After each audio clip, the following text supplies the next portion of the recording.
ಎಲ್ಲರಿಗೂ ನಮಸ್ಕಾರ. ಇವತ್ತು ನಾವೊಂದು ತುಂಬಾನೇ ಮುಖ್ಯವಾದ ವಿಷಯದ ಬಗ್ಗೆ ಮಾತಾಡೋಣ. ಅಂದ್ರೆ ನಮ್ಮ ಹಿಂದಿನ ಅನುಭವಗಳಿಂದ ಪಾಠ ಕಲಿತು ಒಂದು ಉತ್ತಮವಾದ ಭವಿಷ್ಯವನ್ನ ಹೇಗೆ ರೂಪಿಸ್ಕೊಳ್ಬೋದು ಅನ್ನೋದಕ್ಕೆ ಒಂದು ಬಲವಾದ ಚೌಕಟ್ಟು ಹೇಗಿರುತ್ತೆ ಅಂತ ನೋಡೋಣ. ಸೊ ಇವತ್ತಿನ ನಮ್ಮ ಚರ್ಚೆ ಹೇಗಿರುತ್ತೆ ಅಂದ್ರೆ, ಮೊದಲು ನಾವು ಒಂದು ಸಾಮಾನ್ಯ ಸಮಸ್ಯೆಯಿಂದ ಶುರು ಮಾಡೋಣ. ಆಮೇಲೆ ಅದಕ್ಕೊಂದು ರಚನಾತ್ಮಕ ಪರಿಹಾರ ಏನು ಅಂತ ನೋಡಿ, ಕೊನೆಗೆ ಅದನ್ನ ಪ್ರಾಕ್ಟಿಕಲ್ ಆಗಿ ಹೇಗೆ ಇಂಪ್ಲಿಮೆಂಟ್ ಮಾಡೋದು ಅನ್ನೋದರ 3 ಮುಖ್ಯ ಹಂತಗಳ ಬಗ್ಗೆ ವಿವರವಾಗಿ ಮಾತಾಡೋಣ. ಸರಿ, ಹಾಗಿದ್ರೆ ಶುರು ಮಾಡೋಣ. ಮೊದಲನೇ ಭಾಗ ಅನುಭವದ ಬಲೆ. ಅಂದ್ರೆ ಬರೀ ಎಕ್ಸ್ಪೀರಿಯನ್ಸ್ ಒಂದೇ ಯಾಕೆ ಸಾಕಾಗಲ್ಲ ಅನ್ನೋದನ್ನ ಅರ್ಥ ಮಾಡ್ಕೊಳ್ಳೋಣ. ಎಷ್ಟೋ ಸಲ ಹೀಗನ್ಸುತ್ತೆ ಅಲ್ವಾ? ಒಂದೇ ತರಹ ಸಮಸ್ಯೆಗಳು ಪದೇ ಪದೇ ಬರ್ತಾ ಇರುತ್ತೆ. ನಾವು ಒಂದು ಚಕ್ರದಲ್ಲಿ ಸಿಕ್ಕಾಕೊಂಡಿದ್ದೇವೇನೋ ಅಂತ. ಅನೇಕ ತಂಡಗಳಿಗೆ ಮತ್ತು ಬಿಸ್ನೆಸ್ಗಳಿಗೆ ಹೀಗೆ ಅನ್ಸುತ್ತೆ. ಎಷ್ಟೇ ಕೆಲಸ ಮಾಡಿದ್ರೂ, ಅನುಭವ ಗಳಿಸಿದ್ರೂ ಪ್ರಗತಿ ಮಾತ್ರ ನಿಂತು ಹೋದಾಗೆ ಕಾಣುತ್ತೆ.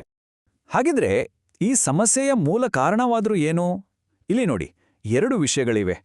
ಒಂದು ಕಡೆ ನಾವು ಮಾಡೋ ತಪ್ಪುಗಳನ್ನೇ ಮತ್ತೆ ಮತ್ತೆ ಮಾಡ್ತಾ ಇರ್ತೀವಿ, ಅದನ್ನ ನಿಲ್ಸೋದು ಕಷ್ಟ ಆಗುತ್ತೆ. ಇನ್ನೊಂದು ಕಡೆ ಯಾವುದೋ ಒಂದು ಸಕ್ಸಸ್ ಆಕಸ್ಮಿಕವಾಗಿ ಸಿಕ್ಬಿಟ್ರೆ ಅದನ್ನ ಮತ್ತೆ ಹೇಗೆ ರಿಪೀಟ್ ಮಾಡೋದು ಅನ್ನೋದೇ ದೊಡ್ಡ ಚಾಲೆಂಜ್ ಆಗಿರುತ್ತೆ. ಸೊ ಇಲ್ಲಿ ನಾವು ಅರ್ಥ ಮಾಡ್ಕೊಳ್ಬೇಕಾದ ಒಂದು ಬಹಳ ಮುಖ್ಯವಾದ ಪಾಯಿಂಟ್ ಇದೆ. ಅನುಭವ ಅನ್ನೋದು ಕೇವಲ ಒಂದು ಕಚ್ಚಾ ವಸ್ತು ಇದ್ದಾಗೆ. ಅದೇ ಆ ಅನುಭವದಿಂದ ನಿಜವಾದ ಮೌಲ್ಯವನ್ನು ಸೃಷ್ಟಿ ಮಾಡಬೇಕಂದ್ರೆ ಅದಕ್ಕೆ ಒಂದು ವ್ಯವಸ್ಥಿತವಾದ ಚಿಂತನೆ ಬೇಕು. ಅದೇ ಒಂದು ಫ್ಯಾಕ್ಟ್ರಿ ಇದ್ದಾಗೆ. ಸರಿ, ಹಾಗಿದ್ರೆ ಈಗ ಸೊಲ್ಯೂಷನ್ ಕಡೆಗೆ ಬರೋಣ. ಒಂದು ಸಿಸ್ಟಮ್ಯಾಟಿಕ್ ಫ್ರೇಮ್ವರ್ಕ್. ಈ ಕಚ್ಚಾ ಅನುಭವವನ್ನ ಒಂದು ಸ್ಟ್ರಾಟಜಿಕ್ ಜ್ಞಾನವನ್ನಾಗಿ ಹೇಗೆ ಬದಲಾಯಿಸಬಹುದು ಅಂತ ನೋಡೋಣ. ವ್ಯವಸ್ಥಿತ ಚಿಂತನೆ ಅಂದ್ರೆ ಏನು? ಇದು ಸುಮ್ಮನೆ ಕೂತು ಹಿಂದೇನಾಯ್ತು ಅಂತ ಮಾತಾಡೋದಲ್ಲ. ಇದು ಒಂದು ಸಿಸ್ಟಮ್ಯಾಟಿಕ್ ಪ್ರೋಸೆಸ್.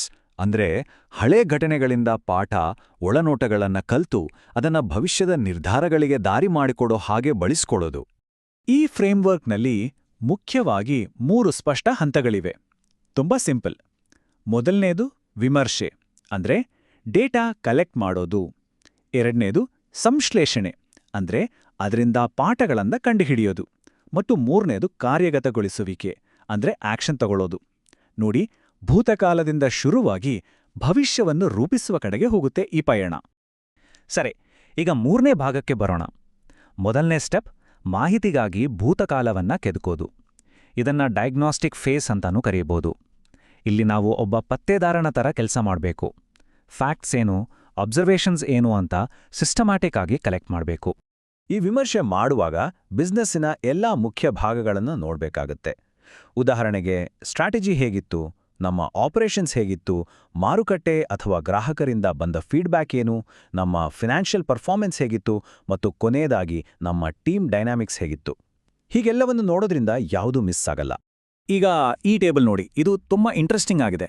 ಇದು ಒಳನೋಟಗಳಿಗೆ ಹೇಗೆ ಒಂದು ಸ್ಟ್ರಕ್ಚರ್ ಕೊಡುತ್ತೆ ಅನ್ನೋದನ್ನ ತೋರಿಸುತ್ತೆ. ಉದಾಹರಣೆಗೆ, ಪ್ರಾಡಕ್ಟ್ ವಿಷಯದಲ್ಲಿ ಒಂದು ಅಬ್ಸರ್ವೇಷನ್ ಇದೆ. ಗ್ರಾಹಕರ ಬಳಕೆ ನಿರೀಕ್ಷೆಗಿಂತ 50% ಕಡಿಮೆ ಇತ್ತು. ಇದರಿಂದ ನಮಗೊಂದು ಇನ್ಸೈಟ್ ಸಿಗುತ್ತೆ. ನಾವು ಯೂಸರ್ ಆನ್ಬೋರ್ಡಿಂಗ್ ಪ್ರೋಸೆಸ್ ಅನ್ನ ಸಿಂಪಲ್ ಮಾಡಬೇಕು ಅಂತ.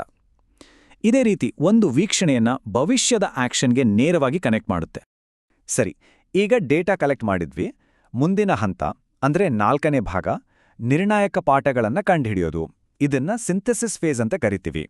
ಅಂದ್ರೆ ಸಂಗ್ರಹಿಸಿದ ಮಾಹಿತಿಯನ್ನ ಸ್ಪಷ್ಟವಾದ ಆಕ್ಷನ್ ತಗೋಬೋದಾದ ಪಾಠಗಳಾಗಿ ಪರಿವರ್ತಿಸೋದು. ಇಲ್ಲಿ ನಮ್ಮ ಗುರಿ ಸುಮ್ನೆ ಏನಾಯಿತು ಅಂತ ಲಿಸ್ಟ್ ಮಾಡೋದಲ್ಲ, ಅದಕ್ಕಿಂತ ಮುಖ್ಯವಾಗಿ ಅದು ಯಾಕೆ ಆಯಿತು ಅಂತ ಅರ್ಥ ಮಾಡ್ಕೊಳ್ಳೋದು. ಇದೇ ನೋಡಿ ಸಿಂಪಲ್ ರಿಪೋರ್ಟಿಂಗೂ ಆಳವಾದ ವಿಶ್ಲೇಷಣೆಗೂ ಇರೋ ವ್ಯತ್ಯಾಸ. ನಿಜವಾದ ವ್ಯಾಲ್ಯೂ ಸಿಗೋದು ಇಲ್ಲೇ. ಈ ಟೇಬಲ್ ನೋಡಿ, ಇದು ಅದ್ಭುತವಾಗಿ ಅದನ್ನೇ ತೋರಿಸುತ್ತೆ. ಉದಾಹರಣೆಗೆ, ಸಂಪನ್ಮೂಲ ಹಂಚಿಕೆ ಕ್ಷೇತ್ರದಲ್ಲಿ ಆದ ತಪ್ಪೇನು?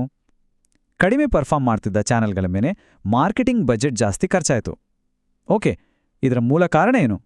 ರಿಯಲ್ ಟೈಮ್ ಡೇಟಾ ಅನಾಲಿಸಿಸ್ ಇರಲಿಲ್ಲ. ಹಾಗಿದ್ರೆ ಇದನ್ನು ತಡೆಯೋಕೆ ಏನು ಮಾಡಬೇಕು? ವಾರಕ್ಕೊಮ್ಮೆ ಪರ್ಫಾರ್ಮೆನ್ಸ್ ರಿವ್ಯೂ ಮಾಡಬೇಕು.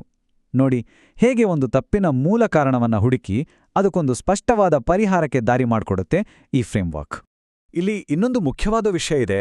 ನಾವು ಬರೀ ತಪ್ಪುಗಳನ್ನಷ್ಟೇ ನೋಡೋದಲ್ಲ, ತಪ್ಪುಗಳಿಂದ ಪಾಠ ಕಲಿಯೋದು ಎಷ್ಟು ಮುಖ್ಯವೋ ಅದೇ ರೀತಿ ನಮ್ಮ ಯಶಸ್ಸಿನ ಹಿಂದಿರೋ ಕಾರಣಗಳನ್ನ ಅರ್ಥ ಮಾಡಿಕೊಳ್ಳೋದು ಕೂಡ ಅಷ್ಟೇ ಮುಖ್ಯ. ಯಾವುದು ವರ್ಕ್ ಆಯ್ತು, ಯಾಕೆ ವರ್ಕ್ ಆಯ್ತು, ಇದನ್ನ ಅರ್ಥ ಮಾಡ್ಕೊಂಡ್ರೆ ಆ ಯಶಸ್ಸನ್ನ ನಾವು ಮತ್ತೆ ರಿಪೀಟ್ ಮಾಡಬಹುದು. ಈ ಬ್ಯಾಲೆನ್ಸ್ ತುಂಬಾ ಇಂಪಾರ್ಟೆಂಟ್. ರೈಟ್, ಈಗ ನಮ್ಮ ಚರ್ಚೆಯ ಕೊನೆಯ ಮತ್ತು ಅತಿ ಮುಖ್ಯವಾದ ಭಾಗಕ್ಕೆ ಬಂದಿದ್ದೀವಿ. ಅದೇ ಒಳನೋಟವನ್ನ ಕಾರ್ಯರೂಪಕ್ಕೆ ತರೋದು. ಇಲ್ಲಿಯವರೆಗೆ ಮಾಡಿದ ಎಲ್ಲಾ ಕೆಲಸದ ಫಲ ಸಿಗೋದು ಇಲ್ಲೇ. ಇಷ್ಟೆಲ್ಲ ಕಲ್ತ ಮೇಲೆ ಮುಂದೇನು?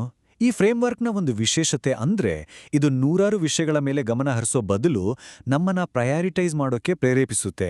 ಅಂದ್ರೆ ಮುಂದಿನ ಹಂತಕ್ಕೆ ಅತ್ಯಂತ ಪ್ರಭಾವ ಬೀರಬಲ್ಲ ಟಾಪ್ 3 ಪಾಠಗಳ ಮೇಲೆ ಮಾತ್ರ ಫೋಕಸ್ ಮಾಡೋದು.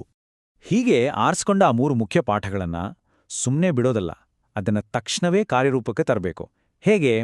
ಪ್ರಾಜೆಕ್ಟ್ ಪ್ಲಾನಿಂಗ್ನಲ್ಲಿ ಅದನ್ನು ಸೇರಿಸೋದು, ಕಂಪ್ನಿಯಲ್ಲಿ ಬೇಕಾದ ರಚನಾತ್ಮಕ ಬದಲಾವಣೆಗಳನ್ನು ಮಾಡೋದು, ಲೀಡರ್ಶಿಪ್ನಲ್ಲಿ ಕೆಲವೊಂದು ನಡವಳಿಕೆಗಳನ್ನು ಬಲಪಡಿಸೋದು ಮತ್ತು ಮುಖ್ಯವಾಗಿ ಎಲ್ಲಾ ಆಕ್ಷನ್ಗಳನ್ನು ನಮ್ಮ ಭವಿಷ್ಯದ ಗುರಿಗಳ ಜೊತೆ ಹೊಂದಿಸೋದು.